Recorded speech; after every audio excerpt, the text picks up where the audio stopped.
I am Gonzalo C. Gonzalez, and I've entered here at MCAD during the Adaptation A Reconnected Earth exhibition.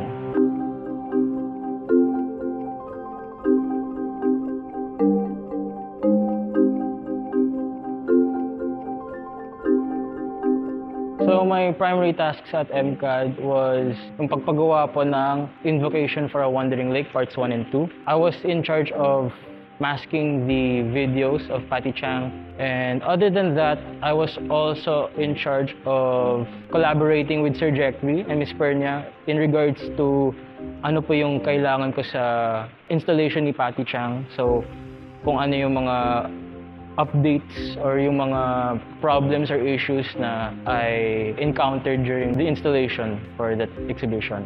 It's important to establish communications with yung mga soups mo, which for me it was Sir Jeffrey and Ms. Pernia. It's always important to update them in regards to any problems, issues, yung mga pwedeng gawin para sa installations or in other tasks in general.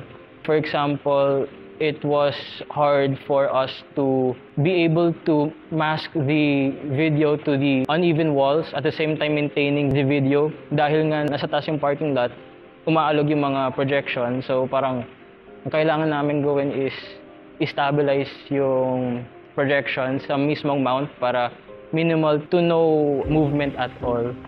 My overall experience throughout MCAD is both educational and fun.